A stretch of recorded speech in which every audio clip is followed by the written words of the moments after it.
Hey, this is Ian again.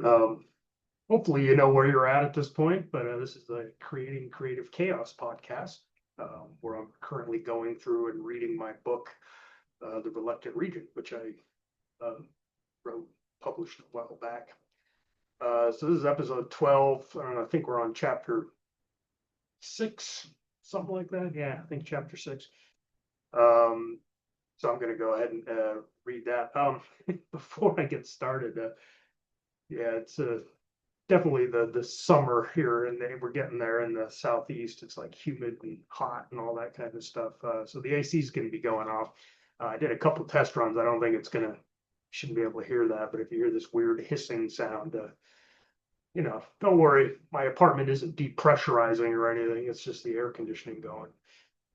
And I have to say, man, if you're in the southeast, uh, you need air conditioning. I'm not really sure how we survived here, because people back then were a lot hardier breed than we are today. But yeah, I still remember when I first came here. I grew up out in the Mountain West, where it's a lot drier. Where if you're not careful and don't stay hydrated, you turn into like a raisin mummy.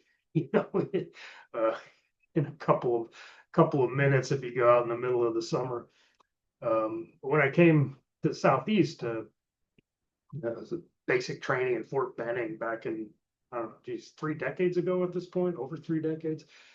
Uh, so yeah, it was summer, as you would guess, hot, humid, and I remember sweating and then coming to the alarming conclusion that it wasn't working. I wasn't actually cooling off. It was just basically coating me in this weird greasy film, which uh, it was took a little adjusting. I definitely adjusted, but between that and the I still have, don't particularly enjoy that. That and the giant roaches they have here in the southeast. That's unnatural. That shit's unnatural. Bugs shouldn't get that big. Uh, but yeah, other than that, I definitely enjoy living here. Winters are a lot easier to deal with, that's for sure. But anyway, I digress. I don't know why I'm talking about that. Let's get into the book. Let's get into chapter 6. Let me go ahead and share my screen here. Reluctant Regent.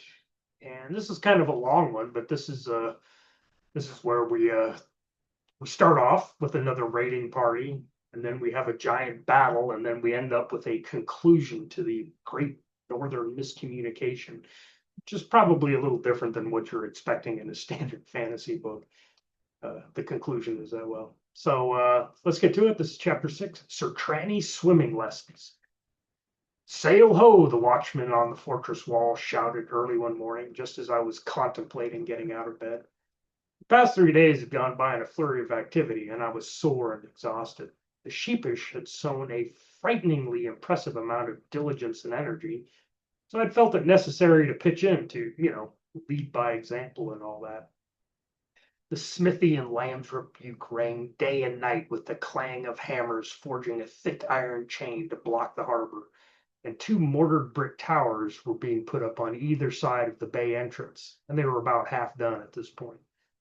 Almost everyone of age in the town now had some sort of weapon and armor, thanks to the equipment so thoughtfully left by Claiborne and his men, and Minner began training them on their use.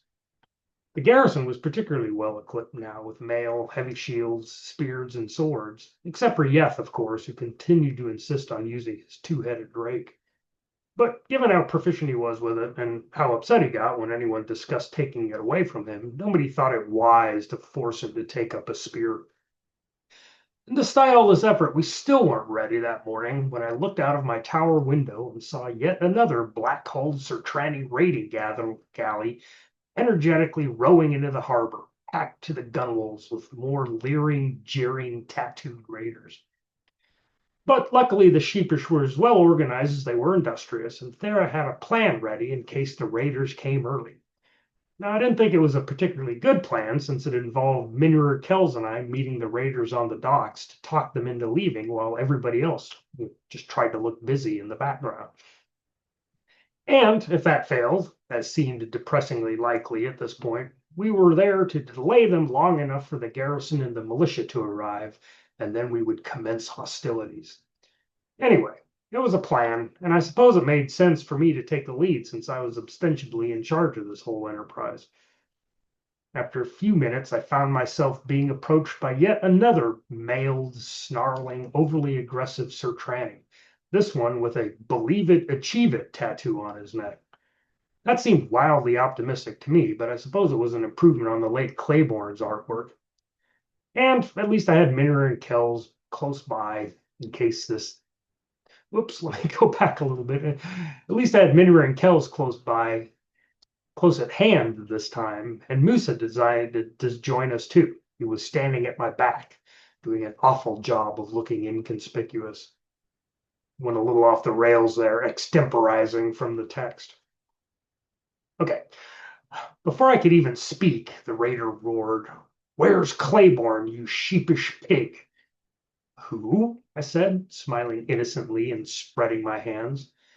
"We don't know anybody by that name, do we?" I looked at Minrir, who shrugged. Kells was humming a catchy tune and staring dreamily at the bay, ignoring everyone. "Claiborne!" he shouted, getting dangerously red in the face. As an aside, these reavers sure seemed like an excitable bunch. Big fellow, Surtrani, was supposed to return a few days ago with your tribute. Where is he?" "I'm sorry," I said, "but I don't know any Claiborne, and I certainly don't know anything about this tribute you seem to have misplaced. My name is Matthias of House Caldor, by the way, and I'm responsible for administering Sheepland. What did you say your name was?" "I didn't," he sneered, glaring suspiciously around the docks. "Claiborne is never late, and—" He stared, then pointed to the far side of the harbor. "Is that his ship?" I looked over, and sure enough, the former Claiborne's longship was pulled up on the beach, swarming with townsfolk, repainting the hull and mounting a ballista they had found on the foredeck.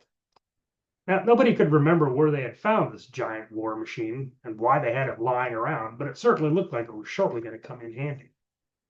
"Oh, that, I looked desperately at my companions.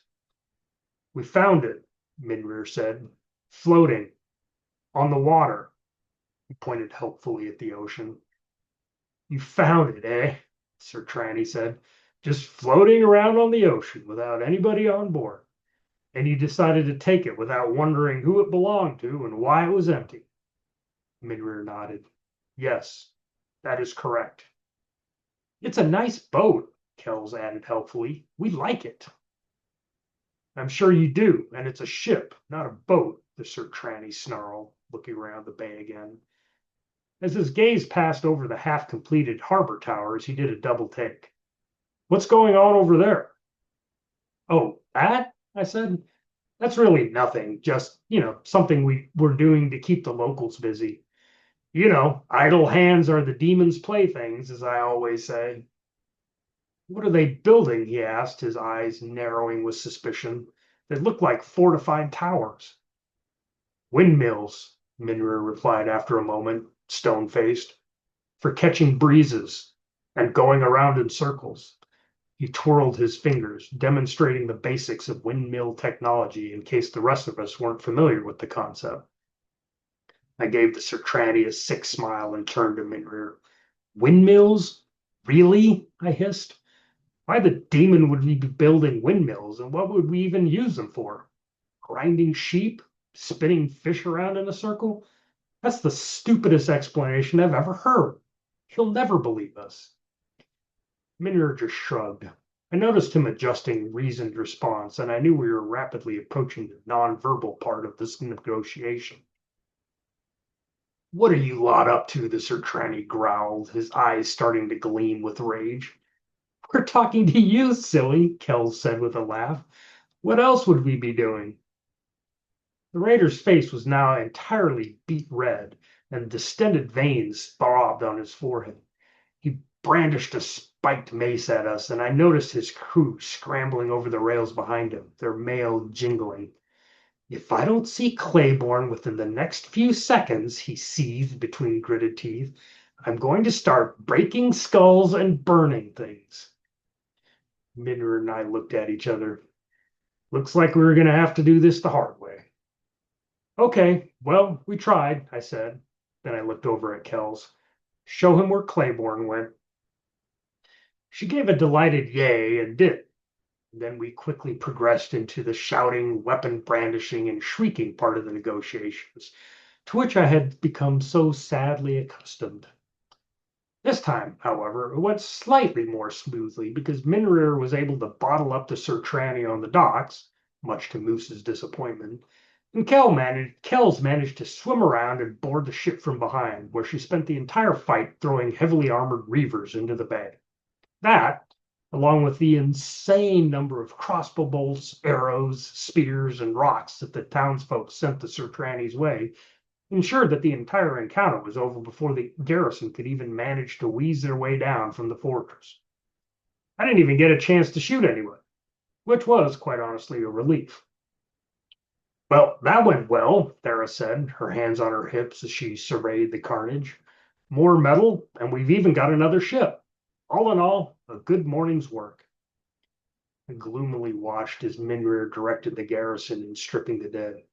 "Yes, well, I hope the Surtrani keep coming one ship at a time, otherwise we're going to be in a spot of trouble."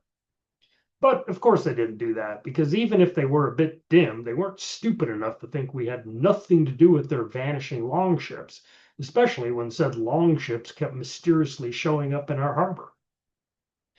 A few weeks later, they returned, this time with over 30 longships and the largest, most foul-mouthed and smelling assortment of ruffians I had ever had the displeasure of encountering up to that point in my life.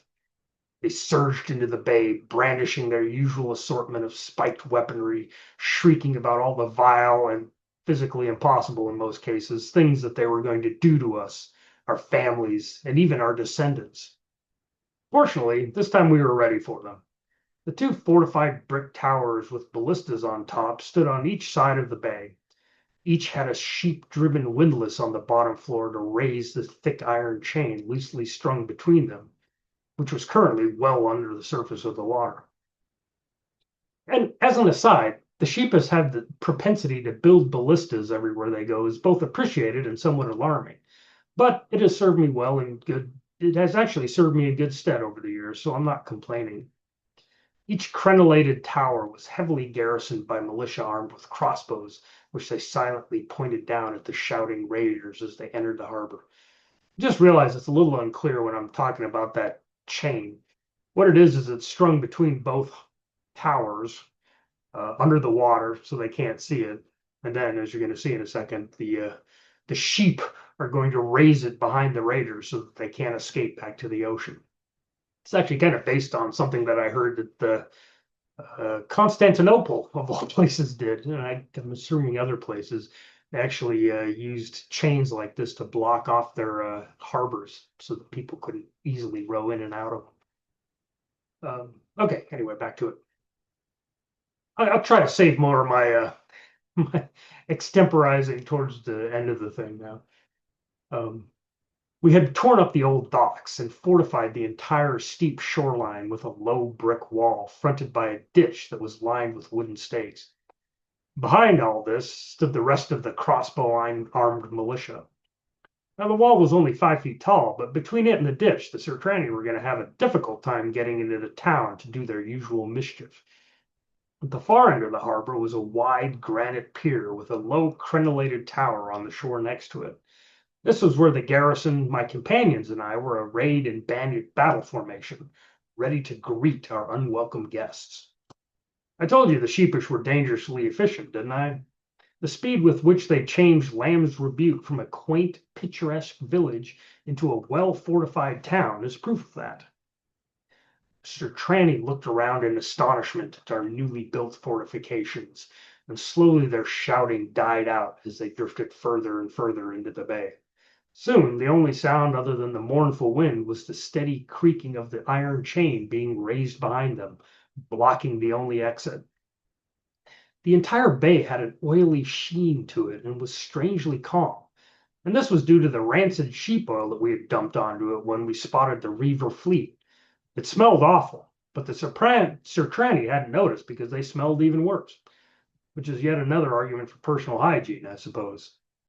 "Yoo-hoo!" I shouted, standing on the dock tower and waving at the now silent Surtrani. Over here. If I could have your attention, please, I have a few brief comments I'd like to make before we begin. They all turned to look at me, and I could imagine what they saw. A thin, wild-haired man dressed in a ratty gambeson with a crossbow slung over his back, holding a tattered sheet of parchment in his hand. To say I was an unimposing sight would be the understatement of the century, but the mail-clad, spear-armed garrison forming a shield wall on the shore below me gave them pause, and the sight of Minner on the pier dressed in his plate armor, slowly swinging reasoned response back and forth, focused their attention even more. I cleared my throat and began reading. On behalf of the good citizens of Sheepland and Lamb's Rebuke, I would like to welcome you to what we hope will be the conclusion of what we have termed the Great Northern Miscommunication. I am truly sorry that we have been unable to reach an understanding regarding the tribute that we allegedly owe you, but we feel this issue will be resolved to our satisfaction in the very near future. The good citizens of Sheepland look forward to working with any of you who survive this to ensure the good citizens of Sheepland forward to working with any of you who survive to ensure that this tragic and wasteful event isn't repeated.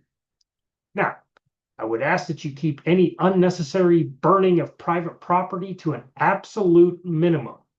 And if, by chance, you manage to breach the harbor defenses, please be respectful of any personal items that you may come across and pick up. Those are not yours, and we would take a dim view of any of you found in possession of said items after we conclude our activities here today. Now, I would like to address something which has come up a few times during your colleagues' previous visits to our town. I sternly looked at the Surtrani and continued. There have been numerous threats to engage our citizens in non-consensual activities and other deviant acts, up to and including beheading, maiming, and other such nonsense. This is not acceptable. The citizens and garrison of Sheepland in no way, shape, or form agree to participate in such activities and are, in fact, highly offended that you would even suggest such things. This is not how civilized people behave. In fact, because your colleagues continuously threatened us with such behavior is a large part of why we find ourselves here today. It is my sincere hope that, on the off chance that any of you survive, you will take this as a valuable learning experience and endeavor not to repeat such reprehensible behavior in the future. I stopped and folded up the parchment and then tucked it into my belt. Now, are there any questions or concerns that I haven't addressed? The entire Surtrani fleet stared silently at me, muttering to each other in bewilderment. Right, then let's get started. I nodded to Minrir, who inclined his head, and turned to the militia lining the harbor walls. Prepare, he bellowed, and in unison they all lit the rag-wrapped bolts loaded onto their crossbows from torches scattered along the walls. Aim, he yelled, and the militia raised their weapons. And now the Surtrani were looking rather alarmed and began shouting and trying to point their longships towards the shore, their oars flailing wildly as they finally realized the trap they were in. Fire! Minrir finished, and hundreds of flaming bolts arced up from the walls to hit the oil-saturated waters of the bay. There was a deep whoomp and a flash of heat as it ignited. The reddish-orange flame shot into the air and licked greedily at the black-tarred hulls and red linen sails of the Surtrani longships, even flickering up the oil-coated oars to scorch the unfortunate raiders who were desperately trying to row for the dubious safety of the shore. The fleet dissolved into chaos as longships frantically turned and tangled each other's oars in their attempt to get clear of the flames. Desperate Surtrani, many already on fire, jumped into the water to escape and promptly sank, dragged down by their armor. In an instant, the once peaceful day was transformed into a scene from the hells, the roaring flames accompanied by a cacophony of agonized screams, under which sounded the constant thrum of the crossbow and ballista bolts being shot into the struggling mass of raiders in the harbor. Ships closest to the harbor chain avoided the worst of the conflagration since the oil slick was broken up somewhat by the ocean waves, but the chain blocked their efforts to escape to the open sea. tower garrisons poured relentless crossbow fire down upon their decks until they were floating abattoirs, their decks awash with the blood of their doomed crews. A few of the luckiest, who well hemmed the longships, managed to beach themselves, their crews leaping from the flaming hulks to stagger onto the steep shale beaches lining the harbor. But they found no safety there. The militia lining the harbor wall fired point blank into the Surtrani, killing most of them as they struggled up the shore and through the stake-lined ditch. The Reavers were nothing if not stubborn, however, and some even managed to scale the wall and get in amongst the militia, where they began roaring and laying about with their axes, chopping into anyone unlucky enough to get in their way. These incursions didn't last more than a few minutes, however, as Kells or Moose would soon arrive and show the Surtrani the error of their ways. Moose spent the battle gleefully charging around the town, hunting any raiders who managed to get through the harbor defenses and stomping, kicking, and biting them to death, before eventually leaving their mangled, bloody corpses lying on the cobblestones. Kells, on the other hand, went about her business mostly silently, softly humming to herself as she slipped behind the unfortunate Surtrani reavers and snapped their necks. A small group managed to break free of the town and make it to the fortress, where our non-combatants were sheltering under the watchful eye of Thera and a few other town matrons. The Surtrani ran for the gate and were rudely introduced to the side of Thera's frying pan.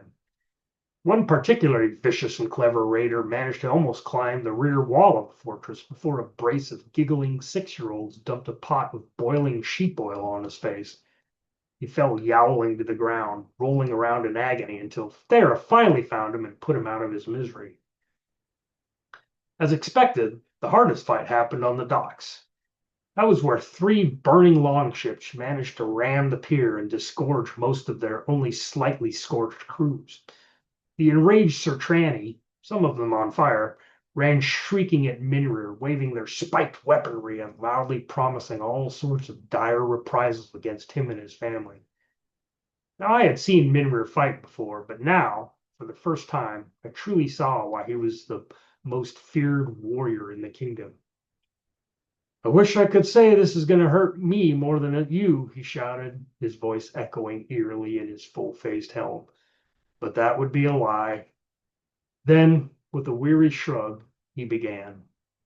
His first strike with reasoned response sheared through a shrieking Surtrani's upraised arm and continued into his head, spraying blood and brains all over the wet stone and into the burning water. His backswings cut the legs out from under 2 more raiders, while he grabbed another by the neck and hurled him into the bay. He waded into them, reaping a bloody harvest as he sighed through the howling mob as if they were wheat, but wheat that was wearing armor, full of disgusting fluids, and trying to kill him with sharp objects. Anyway, I'm not really sure that works, but you get the idea. Minrir wasn't able to stop them all, of course, and one of the ships actually managed to land behind him. The maddened survivors on it threw themselves at the shield wall, howling as they flailed at the shoulders based on the end of the docks. Garrison responded with a grunt and held firm. Then they took a shuffling step forward and began stabbing their enraged opponents whenever they could. I saw Yeth prowling behind the line, smashing any Surtrani he threatened to break through in the face, and hooking others off their feet where he could reach them, leaving them to be trampled onto the bloody stone. Spear tips flashed, swords stabbed, blood flowed red, and I could hear Moose's eerie whinny and the irregular gong of Thera's frying pan over the roar of the flames and the dying screams of the fallen. It was one of the most horrific and yet weirdly beautiful things I have ever seen. There are nights I still dream about the Battle of Burning Bay, smell the acrid smoke, and see the flames eerily dancing on the waves. And I honestly can't tell if I'm having a nightmare if my subconscious finds this soothing for some strange reason. Either way, I don't tend to get much sleep afterwards. And what was I doing during all this carnage? Adding to it, of course. I shot my crossbow into the seething mass of raiders around Minrir, or into the Surtrani flailing at the shield wall, or at any I could see on the burning hulks in the harbor. One raider managed to scale my tower, but I shoved him off into the flame-kissed waves before he could gut me with his sword. I shot until I ran out of bolts, and then I resorted to throwing rocks and hurling verbal abuse at the Surtrani until I was exhausted and hoarse. It was my first battle, but sadly, it was not to be my last. After about an hour, the flames in the bay flickered out, and the last of the Surtrani fell to our blades. Silence fell over the harbor, broken only by a chill wind and the occasional soft curse or moan from our few wounded. Then, improbably, somebody began chanting, Caldor, Caldor, Caldor, as if I had anything to do with our victory beyond delivering a stern lecture and shooting a few of the more persistent raiders in the face. And yet the chant spread until the entire bay echoed with the battle cry of the newly revitalized House Caldor. I was too exhausted to find it inspiring, though, but I appreciated the thought and wearily raised my hands in acknowledgement until it quieted. And then we began the distasteful task of cleaning up yet another battlefield. The next few months passed in a blur of activity. The sheepish efficiently cleared the harbor of wreckage, burned the bodies, and repaired the few longships we had captured intact. And this increased our small fleet to 5 once we retrieved the other 2 ships from a hidden cove down the coast. The harbor wall was raised and strengthened, and the ditch deepened and lined with smooth limestone blocks to make it even harder to cross. Several towers were built along the wall to reinforce it, with the ballistas that the sheepish loved so much mounted on each one. The fortress itself was fully repaired and had even more ballistas added to its walls.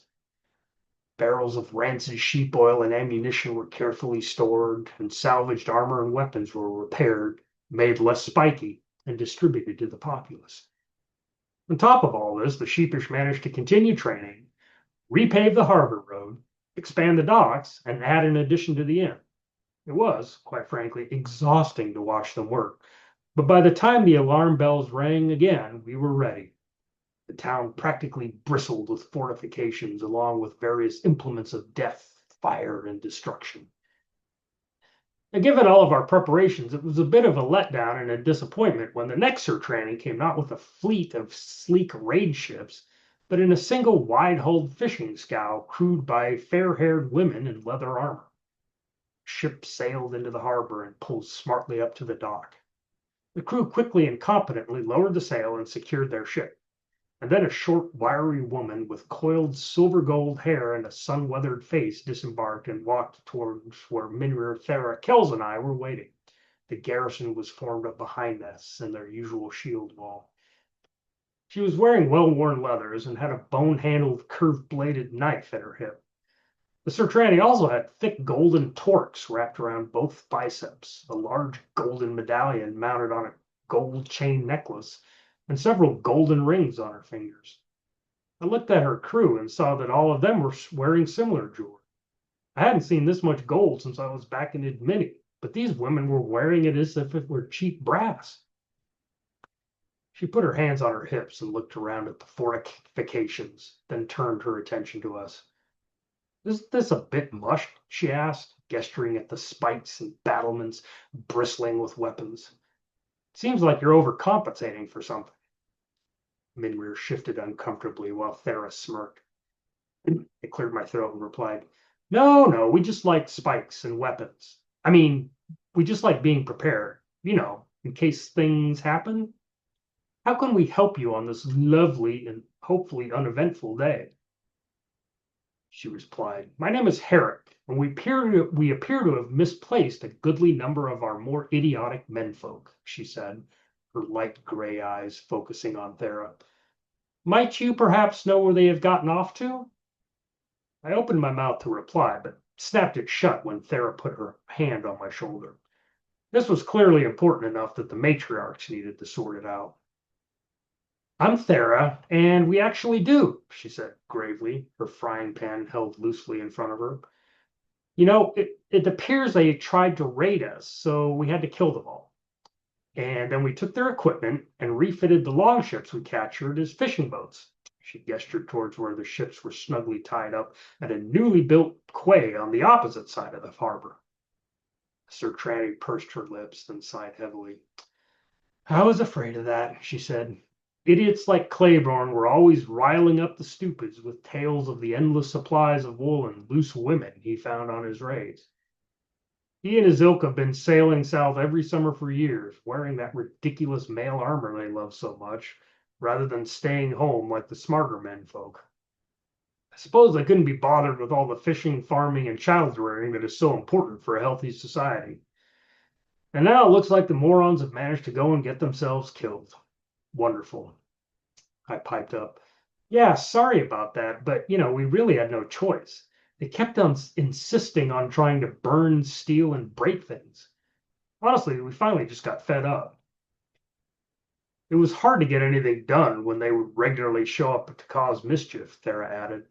They were rude and, quite frankly, a bit coarse in their language. The children don't need to hear that sort of thing, much less get burned and looted. Hera nodded and waved off our apologies. Don't worry about it. We've got plenty of men left back on our island, so we're not going to miss the few boneheaded ones you took care of. It'll be better, honestly, as we'll have fewer mouths to feed and fewer distractions. The only reason I came was that we need wool for knitting. We do so enjoy sitting around the fire in the winter with our friends, gossiping, drinking ale, and making little scarves for the little ones. It'll be a shame to do without, but we'll manage. Thera looked at Herrick with compassion. I can't imagine not being able to sit around and knit, she said softly, tears coming to her eyes. It must be so difficult for you, and I can already tell that your hard work isn't appreciated. It isn't, Herrick said sadly, but what can you do? We have to put a brave face on it and endure. It's important to keep up appearances. For the little ones. Kells, who had been standing quietly throughout this entire exchange, suddenly burst into tears. The children, she cried. Why won't anyone ever think of the children? Even other children don't appreciate the children. Then she ran to Herrick, and both women fell into each other's arms, tears streaming down their faces. With a choked sob, Thera said, You poor dears. And before I knew it, her frying pan clattered to the ground, and all three women were hugging each other and sobbing. I was a bit confused, but apparently the lack of knitting material was a tragedy that they would have to overcome without acknowledgement from anyone, either their children nor their husbands, or even Surtrani society at large. Mystified, Minra and I looked at each other. I can't tell if things are going well or not, I whispered to him. Should I apologize? I never appreciated Surtrani knitting, but then again, I didn't even know I had to. What should we do? He shrugged helplessly, then whispered back. Ordinarily, when I get into a situation like this, I just agree to do whatever they say and start doing whatever they all want me to do. But they're not really asking us to do anything, are they? Or at least I can't see what they're asking us to do. I'm so afraid right now. I patted him on his armor-clad arm and took a deep breath, bracing myself for the danger I was about to subject myself to. I'd love to help, I said hesitantly, but we can't seem to find the wool that was put aside for tribute. If we could, I'm sure we'd all be happy to just give it to you, to help you out in your time of need. And, of course, due to the deep, deep appreciation we have for all that you do. And Minner and I would, be delighted to weed things or wash things that are dirty or fix doors and the like. Minner nodded vigorously. All for the children, of course, of whom we are constantly thinking and appreciating. I'm going to actually say that again. It's kind of fun. Minner nodded vigorously. All for the children, of course, of whom we are constantly thinking and appreciating. Now, I personally found all children that I had encountered to date to be small, loud, self-centered, unsanitary freeloaders with a distinct lack of self-preservation skills. But if saying I appreciated the little monsters got me out of this tricky situation, I could certainly do that. So I nodded vigorously in agreement. The women sniffled and moved apart, their faces blotchy and streaked with tears. That's very sweet of you, Herrick said, wiping her eyes.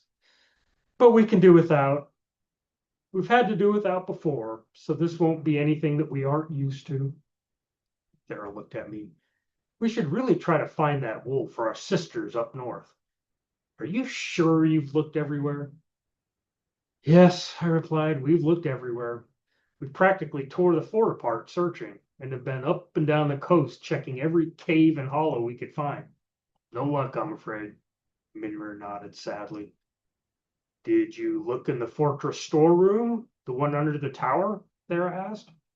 I knew Darren, and I can't imagine that lazy layabout would go too far out of his way to hide anything, much less a stack of baled wool. Yep, we did, I said. All we found were general supplies and a pile of old boards in a corner. Nothing else.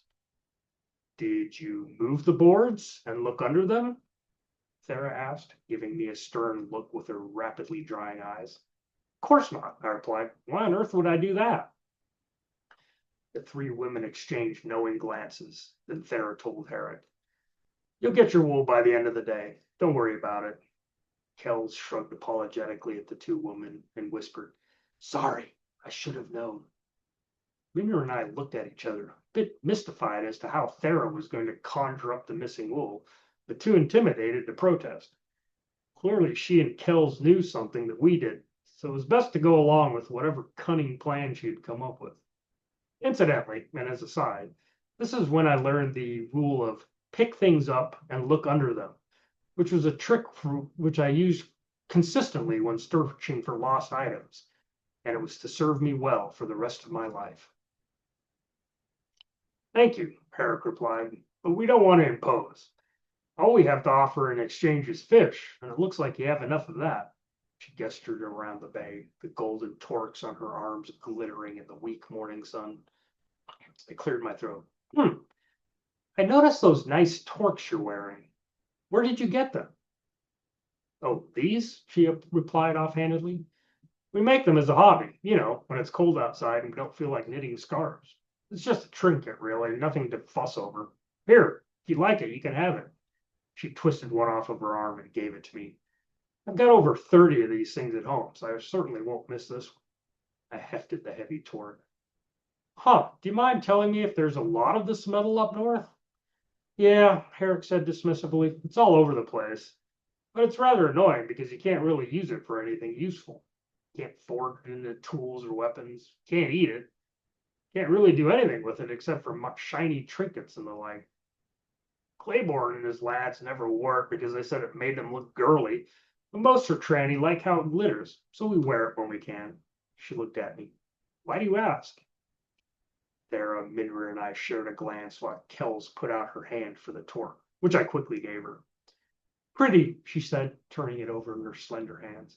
This makes me want to laugh and not choke things.